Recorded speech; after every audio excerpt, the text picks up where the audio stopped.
Point of inflection. I'm Michael Smerconish in Philadelphia. A meeting in Germany among Western defense officials united against Russia's invasion of Ukraine ended without resolution as to whether President Volodymyr Zelensky will get the advanced battle tanks for which he'd pleaded. This after Russia warned that if NATO further arms Ukraine with battle tanks and long-range missiles, it'll lead to a whole new level of war.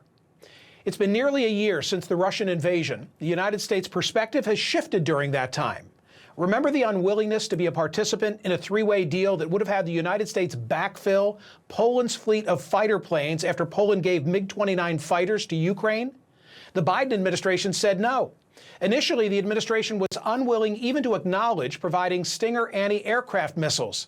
But with the passage of time has come a softening of the Biden administration's reluctance to go all in.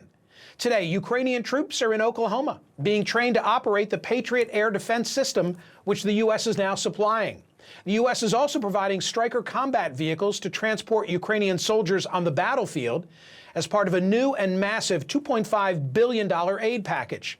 And reports suggest a U.S. willingness to greenlight Ukrainian efforts to target Crimea, annexed illegally by Russia in 2014. So what accounts for the change in U.S. position? Has the Western objective changed from giving Ukraine what it needs not to lose to arming Ukraine with what it needs to actually win? And is our weapons supply no longer tempered by concerns over provoking Putin by crossing his red line? My next guest says the latter is the wrong question to be asking. Nigel Gould-Davis is the former UK ambassador to Belarus, former head of the economic section at the British Embassy in Moscow, now senior fellow for Russia and Eurasia at the International Institute for Strategic Studies, and the author of this recent piece in The Times, Putin Has No Red Lines. Dr. Gould-Davis, a red line, that's a tripwire for escalation. Why do you think it's flawed thinking to be guided by an adversary's red lines? Yes, I think that a red line is a bad and unhelpful metaphor in thinking about our policy towards Russia. It implies there's some special sort of category of action that, if we undertake it, will automatically, in a trigger-like way, provoke some dangerous and escalatory action. In practice, that's really not how international relations works. It's not how we should be thinking about Putin. Putin wants to assert there are such red lines, but his nuclear bluff in particular has been repeatedly called and shown to be empty since this war, since his invasion began. In practice, the actions he will take at any given point will depend upon his assessment of the risks and benefits of doing those actions. And he might claim, he might threaten that he'll do something dangerous and radical against us. But in practice, what he does or doesn't do will be based on a practical calculus. So our goal should be not to deter ourselves by fear of what he might do, but to persuade him, Putin, that escalating the war is radically against his own interests.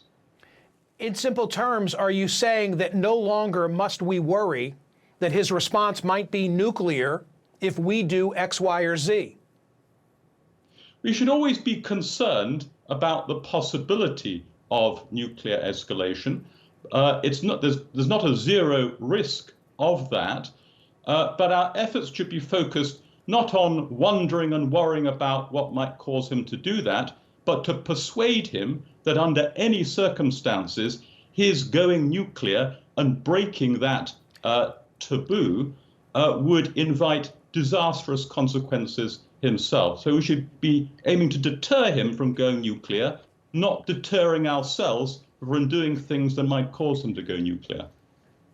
Dr. Gould-Davis, has there been a change in Western thinking that initially what we wanted to do was supply Ukraine with what Ukraine needs to do to repel the Russian invasion, to now, given the strength of the Ukrainian effort, hey, they can win this thing.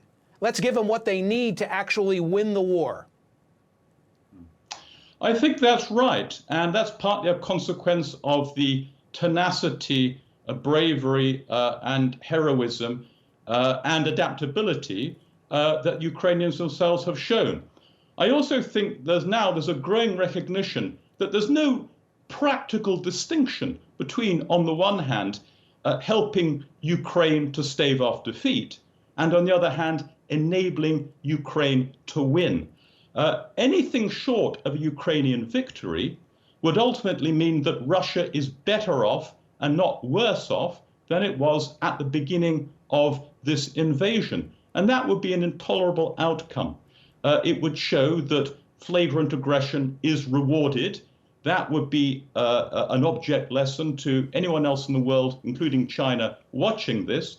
There's also no prospect that any outcome short of a Ukrainian victory and a defeat for Russia would be a stable outcome. If this war was somehow to end with Russia better off occupying territory and also violating the people on that territory, there's every expectation that Russia would in due course seek to launch a third invasion after the first of 2014, after the second of 2022. So that would not be a stable outcome. The only stable, durable outcome that serves Western security interests and international morality and international law at this point would be a defeat for Russia. But I think it's also very important for the West to send the message to Russia, the message of reassurance that if Russia were to retreat back to its internationally recognized borders, no one threatens Russia. That would be a safe and stable outcome for Russia.